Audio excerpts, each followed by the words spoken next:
All right, everybody. Welcome back to the Jimmy O Show. My name is Michael Arata, and I'm sitting in for Jimmy today. It's my second week in a row sitting in for Jimmy. Hopefully, this week's going to be better than last week. I'm certainly trying to improve every time, and I've got two fantastic guests on today that are going to certainly help me. These young men I've known for since they started playing at Tulane, and they are just fantastic representatives of the university. We have two players of the week on right now. We've got Michael Lund's hard-hitting linebacker from Kentucky. And we've also got Gerard Henderson, who's a fantastic D lineman who's making a name for himself all the way from Spring, Texas. Love my family from Spring, Texas. My little sister lives in Spring, Texas, and her son went to Klein. I know you guys beat up on Klein all the time, man. Good. Well, first off, welcome to the show. Congratulations. Michael, you're our special teams player of the week. Yes, you sir. the special teams player of the week. And Gerard, you're our defensive line player of the week, man. Congratulations. Yes, sir. Thank you. We're going to start with you, Gerard, just because you've been on the show already. And Michael, you might have been on the show too, but Gerard has been on the show in the job taker section. 5 weeks ago, I think after our first week, Gerard appeared as a job taker. And we call job takers those individuals who work their heads off getting our starting team ready to play the game, right? Their job is to prep as hard as possible to show how the other team's going to face us, the looks that they're going to give us, the pressures they're going to give us.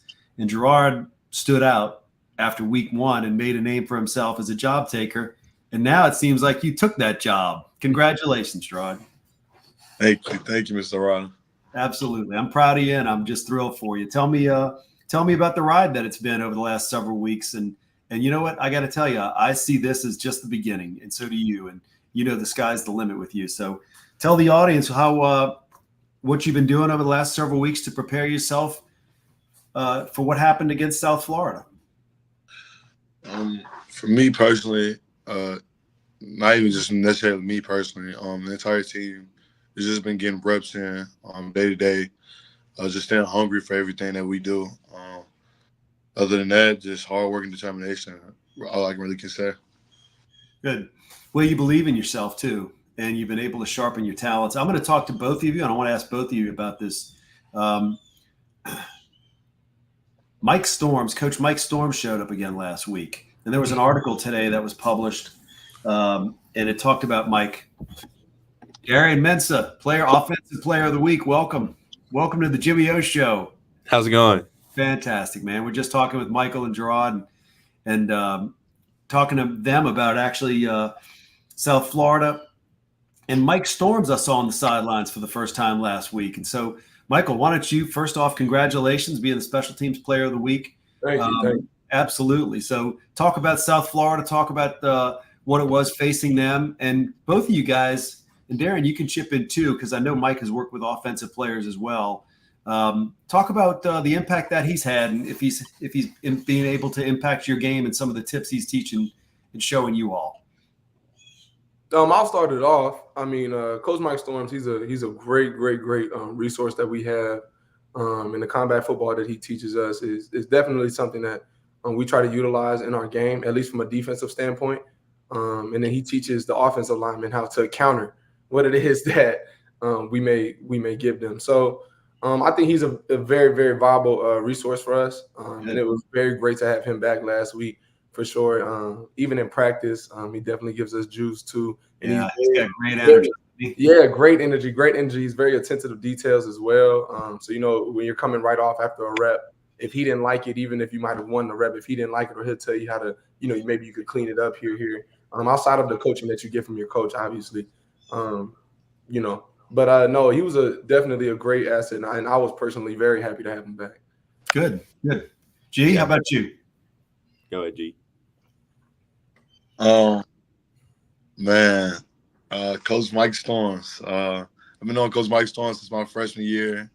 Coach Mike Storms always just comes with a certain – I can't really just put on the guys that say energy is very, I want to say, militant and very – rigorous at times. We'll be doing a certain move, and he'll really hit you like he's defensive end. Like he'll really hit you with the every time. Oh yeah. I saw him hit you. I actually saw him hit you. Right, he ran off the field one time. You were running off the field. I saw him come up to you, and I think he popped you without one of his pads on. He must have calluses all up and down his arm that make it like arms of straight bricks. For real. That's awesome. It's awesome just having him back. It definitely just helps me keep my hands sharp, help me stay active. And anytime I need just a little extra work, focus on my hands, I can always just go to Coach Mike Storms. So you guys both provided an incredible spark. Michael, you on special teams, and G, you on defense. And I know you guys are geared up for next week. Before we move to next week, I want to talk about somebody who provided an offensive spark, not only for this past week, but the week before that, the week before that, and the week before that. And you've illuminated. I've heard people talk about like Mensa Mania, Mensa Magic. Yeah. I got people in my own house who are talking about the Messiah, all this stuff. The one thing I know about you, man, the one thing I know about you, Darian Mensah, is you have a very level head. You have a very calm disposition. And what I have loved to watch you play, it's an unflappableness. And I know you were challenged in high school. You were the Mountain League Player of the Year. You're not new to this. You know pressure, and it seems like you enjoy it, you relish in it, and your teammates feed off of your positive energy and your like field generalship, like the way you command. So first off, congratulations for being the offensive player in the week. I know you're sharing it with Dante, who had Dante had a fantastic week too. So first off, tell us about the experience against South Florida, your first conference game, and how'd you feel? How'd you like it? And walk us through a little bit of it. Yeah. Coming into the game, I knew they were going to prepare heavily for the run, just because the week that we had last week against UL, we just gashed them in the run game. So I felt like it was a big week coming into the game, as far as throwing the ball goes. And, they play a lot of man coverage, which I think, our guys can match up with anybody in man. So just went into the week confident and just executed, play in and play out. And I think the scoreboard showed that. So just super proud of our guys, the way we competed all day. And as a group, defensive, offensively. So it was just good to see a statement win for sure. Absolutely, man. I think it certainly was a statement. It was a statement that was heard around the country, I think. And since Dante's not here, I'll say this: like Dante, Mario Williams, Yul Keith Brown. I got to tell you, Bryce Bohannon, the wide receiver room, really, and that's got to make you feel confident to have that level of talent. Also, with the running backs, who just seem to. Every week we see more and more great stuff from our running backs. Like this week, it seems like it was a showcase for another redshirt freshman who, Trey Cornish, who all of a sudden is stepping into a bigger leadership role and really doing great. And now that Shotty's back and Shotty's feeling healthy, you can see his practice this week. He looks like he's about to tear it up. So that's got to give you confidence knowing that not everything rests on your shoulders, that you got fantastic linemen in front of you and receivers and running backs. So, it's good to have those weapons, isn't it? Absolutely, yeah. Literally all across the board, I got, huge amounts of talent. Talent is not lacking anywhere, obviously. So, and then just makes it easier as a quarterback. All you got to do is get it to your guys, and, they'll make a few guys miss and go get good yards. So, just knowing that, going into a game takes a lot of pressure off of you and just allows you to play free. So, I'm super grateful to have those group of guys around me. Yeah, absolutely. And you said this, right? So you guys played complementary football, and coach has been talking about this. Like, when are we going to – no one gets to the perfect game, but you guys put a game together where the offense clicked. In fact, actually, the special teams and the defense started it off. Special teams went out there, kicks the ball out of the end zone, defense gets 3 plays in, offense comes on the field, moves down the field, and all of a sudden there's this fantastic rhythm that started. And that maintained itself throughout the entire game, right? No one let off, no one stopped. And one of the creeds that I think coaches have heard him say to you all, that we're always going to be the hunter. We're never going to be the hunted, right? And so, and this, you're going to be the ones that people come after, right? You're the Super Bowl for everybody from now on. And so how has that changed your mindset, and how are you preparing for that? Michael, why don't you go first, and then G, and then Darian? Similar to how we've had it in the past with the recent success that we've had. These last couple of seasons, I'd say we were playing in a very similar position, knowing that everybody every week was definitely circling our game. That they were going to come to play, so we always have to prepare our best every week. We're not Coach Summerall likes to say, like you said, the talent we have across the board on both sides of the ball. Of course, there's respect to all the other teams, but if we go out there and do our jobs at the highest level that we can, then the outcome should be secure. You know what I mean? So we just worry about every weekend, week out, prepping ourselves. Like we know what they're gonna do. You know what I'm saying? What looks are they gonna give us on both sides of the ball? What looks are they gonna give us in special teams? And making sure that we're just performing at our highest level that we can. I think it is probably the biggest key because, like you said, like everybody's gonna have it's gonna be the Super Bowl for everybody. Everybody's gonna want to come play us, and everybody's gonna bring their best. So as long as we're on our A game, you know what I'm saying, week in, week out, then we're gonna keep the ball rolling for sure. And G, you know what you got? Because you were named the defensive player of the week in the conference, they're coming after you. They're gonna be like, I'm gonna pancake him. You got it. You know what I'm saying? Like it's coming. So you got to raise your game. Tell me what you're doing to prepare for that. Exactly what Mike said. My first 2 years here, I never really just had a major impact on any game that we really played other than my energy on the sidelines. So now really just going into receiving such an honor, conference player of the week. Understand I got a target on my back now. I'm ready. So does the opposing quarterback. There you go. Right. Right. But I'm always just mentally preparing myself to go against whoever's my opponent is, no matter the stage. And exactly what Mike was saying, just understanding that beginning my football career, my college football career, I've never really just took too many losses, and that's all respect and humbleness. I've always just expected the other teams to come at us with their best shots, and just understanding what Tulane is in the AAC, understanding that we're really a force to be reckoned with in our conference, and that everybody should want to take their best shot at us, because I feel that as though that we have been the standard for the last couple of years consistently. I love hearing that, G, man. I'm proud of you. Darian, how about you, man? How many tutties have you set your mind? Like, you don't have to say it out loud, but have you do you play that game out in your head? Do you know in your mind, like first series, second series, third series? These are the standards I have for myself. Yeah, I mean, to some extent, yeah, I kind of do. I'm a huge believer in visualization. Visualize, the shots you can take and all that. But just playing the game, and like I think Mike said it perfectly. Like just worrying about us. Like teams are gonna, be desperate, but we got to be desperate to dominate, like Coach Summerall says. So, doing whatever to get the win, and just playing complimentary football for 4 quarters is the mentality this week, and going into every week, because teams where they're Super Bowl. So just going in with that mentality, desperate to dominate, going in every week. I love that. The desperate to dominate, man. I'm excited for you guys.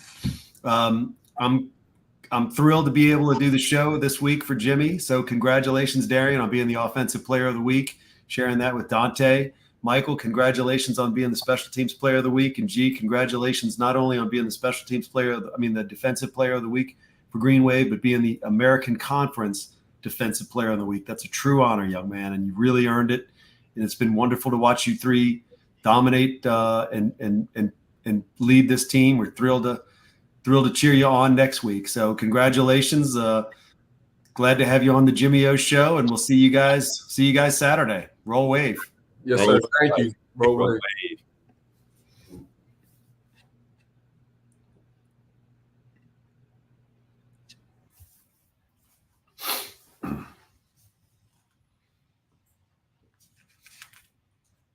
All right. John Claude Joseph, how are you? Turn your volume up. Hello? Yeah, there you go. I can hear you now. How are you doing? Great. Good, man. It's great to have you on the The Jimmy O Show. Welcome to the Jimmy O Show. Appreciate y'all having me. Absolutely. Listen, I'm hosting for Jimmy because Jimmy's been out the last couple weeks. But JC, is this your first time on the show? No, it's actually my second time. Congratulations, young man. Fantastic. Fantastic. So you're on this week as coaches has selected you for the defensive job taker. And Yes, you know what the job takers are. That's somebody who actually, Gerard Henderson, who was just on the show, was a job taker 5 weeks ago. In the first week of the show, he was on the job taker. Right. And now look at him. He's the defensive player of the week in the conference. Yes, and sir. that's what I expect out of you. Yes, sir. Keep working hard, JC. So, JC, I remember when you first came to Tulane from Georgia, and young, ambitious, full of energy, and you've grown into a position now of leadership, right? So, tell the audience a little bit about yourself. Tell them your work ethic, and tell us a little bit about how you prepared for South Florida.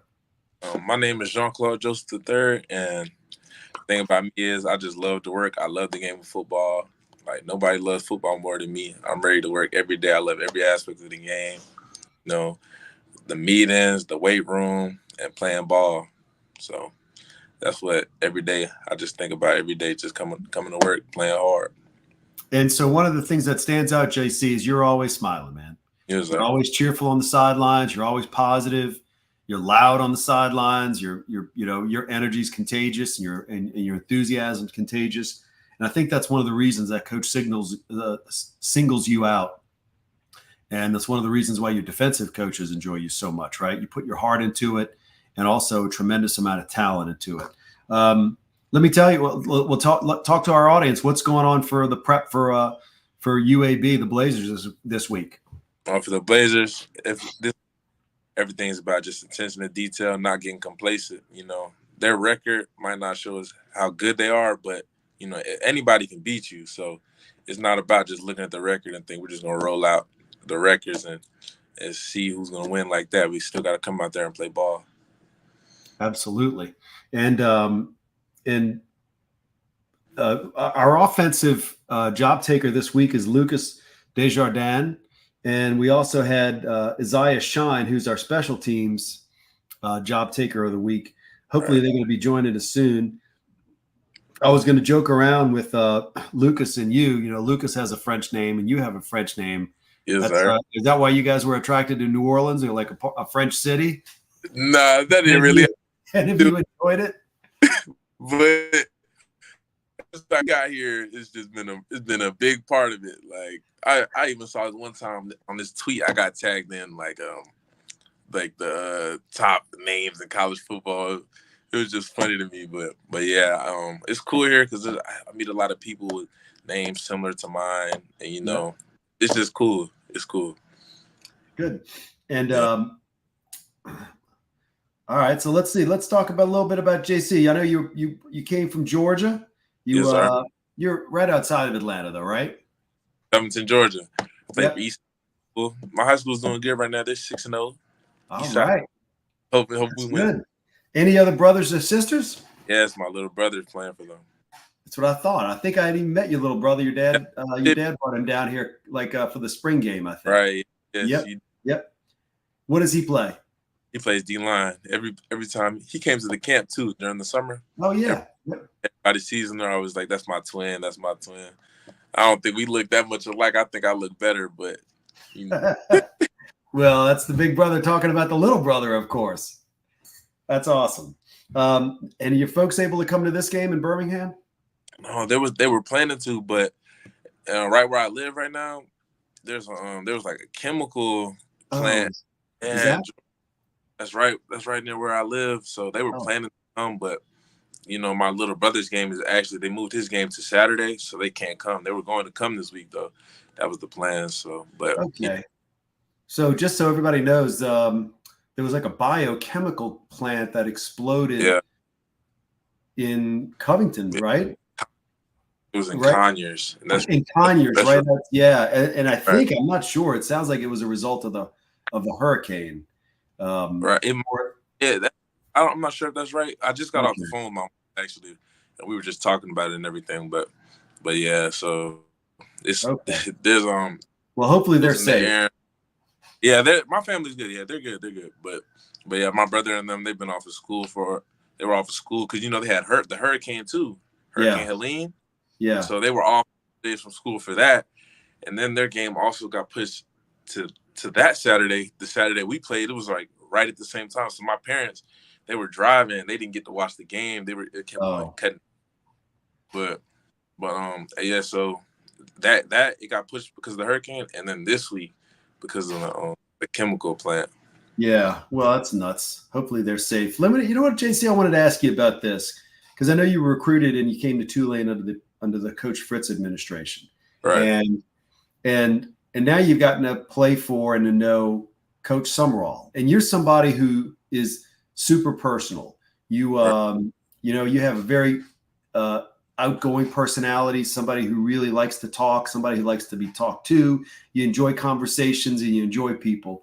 Tell me about how you've enjoyed Coach Summerall and Coach Gass and your new position coaches and it's what do you think? The main thing I would say, man, all of them love football. Like you can see Coach Summerall talk to us about football, and Coach Polk, Coach Gass, when they talk to us about football, they tell it really means them. If they could be out there, they would be out there 100%. I think Coach Polk might, I mean, if there's an extra helmet laying around, he may strap it on. Yeah, he's intense. I know you're at practice sometimes, so I know you see Coach Polk out there when we're running, like when we do special teams and stuff. Everybody's tagging off because that's the standard. We tag off at the end of on the runner. Coach Polk would just be running. He'll run down the runner. Whoever, like he was running, chasing after Ray. He's Ray's intense, man. He's fast too. He's chasing after Ray, tagging off on Ray. Like he's in there. You know what I mean? So I know he loves football. And then Coach Summerall, like every like before, like just before games or whenever he's giving us a speech about a game coming up or something, especially game days, that's what he really gets. He really gets. You can really tell, like it really means something to him. Yes. He wants to be out there. Like he loves football, and I just appreciate that our coaches love football. I just appreciate that. So you're talking about that, and I, as you know, I traveled quite a lot with the team and spent a lot of time with the team, but I had never been to a team meeting until Oklahoma game, and I went into the team meeting for the Oklahoma game, and just like you said, I heard Coach Summerall, and you could tell like this means something to him. Yeah, this is important, and the passion and love for football and for you all, came through. Like, man, it was loud and clear. And I thought to myself, because I've heard from Pat Jenkins, I've heard from a number of players who've been around for a long time. Like, man, it's the personal relationship. It's the way he talks to us. It's the way he treats us. And I could hear them saying that, but it wasn't until that meeting, JC, that I was like, oh, I'd play. I was like, man, there's an extra helmet. Right. Helmet laying around, and I can put it over my glasses. I may go in. Right. Yeah. It gets everybody fired up. Yeah. Good stuff. Good stuff. Well, I'm proud of you, man. Congratulations on being the defensive job taker of the week. I know how hard you work, and I know the amount of time you put in. I'll say this for the audience because I've just watched it in the new last year. Two people who I think I would like for you to talk to and tell the audience what your impression is and how they've impacted your career at Tulane this particular season. The new strength and conditioning coach, because it seems like you've put on, I don't know, 10 to 15 pounds of all muscle. Yes, and then we talked a little bit about it in the last segment with Mike and G, Coach Mike Storms and the combat training that you guys are doing. Talk a little bit about how, physically, like how you've developed and grown as a player. And did you expect that you'd be able to do that and keep your speed and all that? Right, yes, sir. So when Coach Witt came in, he just came down, like he came and let us know what he expected from the first day. He was going to work hard, and that's what it was going to be. So, but with Coach Witt, I got a lot stronger. I didn't like my power clean, my numbers, everything had gone up a lot. Like, I got to my bench. Like, I think you seen the video. I hit 350. Yes. Times. We were doing the single. How many times did you do 350? like 3 or 4. Wow. And then we did the pause for 350. I did a single, and then a pause rep. And so then we'll add 20 to that to calculate my I had to max. jump in here real quick as a strength coach. You did a pause bench press at 350? Yes. Yeah. There's a video of it. Yeah. Double. It was a double. It was a single and then it was a pause and then a press. But I'm telling you. So I knew JC as a freshman, and I knew JC likes to work out, man. He's got, he's big arms, got a big chest, big shoulders. And I knew you like to lift weights and you could lift a lot of weight. Right. When I saw that video, I was like, I don't know, man. Is that doctored? And I talked to a couple other people like, no, he's moving it. He's moving it. That's just metal and rubber. That's all that is. But yeah. Because he's getting us right for sure. Like everything. He just, and also just helping me get my body right. And he also like talks to us about things about our diet and things like that. So, but that helps out a lot. And then Coach Storms is always talking to us about conditioning our weapons, like, as linebackers and just playing defense, we use our arms and our hands to get off blocks and stuff. So you want to make sure what Coach Storms says, if it's weak, it'll break. So you got to strengthen your bones and everything in your arms. So that when you get off blocks, it doesn't hurt you, and that you can get off the blocks and make plays. Yep. And you know what? I've seen Coach Storm, and I talked about this too. I've seen Coach Storm hit people with his bear. Right. Yeah. So it's like a brick. He's got a brick there, man. He's got calluses or just muscle development that comes from 2 decades or 3 decades of doing that, right? Yeah. A lot of the martial arts, like my dad used to do martial arts a lot too. Like my dad used to like martial artists, they strengthen things like their shins, because when you're kicking and stuff, like you got to dumb down the nerves and stuff. But it also builds a callus inward out. Yep. Stronger. So, but yeah, Coach Storms, you wouldn't look at him. He's a little older. You might, somebody on the streets might look at him and be like, man, he's not that strong. But you don't want to find out. Yeah, you do not want to find out how tough and how strong he is. He's been a lot of fun to have around, and I'm glad you've gotten to work with him again this season. I think he's as thrilled as you are that he's working again. So working back on the team. I know he was eager to get started. Yeah. So JC, I'm so proud of you, man. I'm looking forward to seeing you not only on Job Takers of the Week, but Player of the Week soon. Yes, so keep working hard. It's going to happen for you, and just stay as dedicated as you are. If there's anything you want to tell the audience, we got a minute left, man. From the Jimmy O Show, you get the final word. JC, Jean-Claude, Joseph, do it. I'll just say, y'all keep watching out for that green wave. Big things coming. Fantastic. Thank you so much, JC. I'm proud of you. Have a great game on Saturday up in Birmingham, and we'll see you after the bye week back at Tulane for the Rice game. Yes, sir. All right. Thank you. Appreciate you. You got it. All right, everybody. That's it for the Jimmy O Show this week. I think Jimmy O is going to be back next week, and if not, I got it. So thank you all very much, and we'll see you after the UAB game. Hey, Michael. Take it easy.